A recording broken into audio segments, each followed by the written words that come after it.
నేను ఆగుతాను.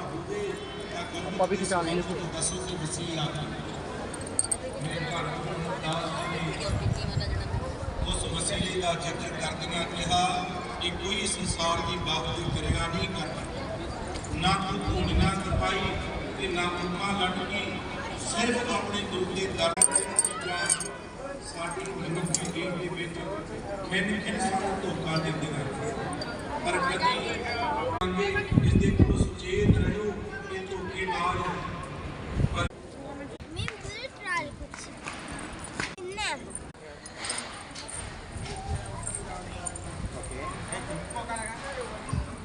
తెంపొచ్చో లేదా తంతరాలు వచ్చి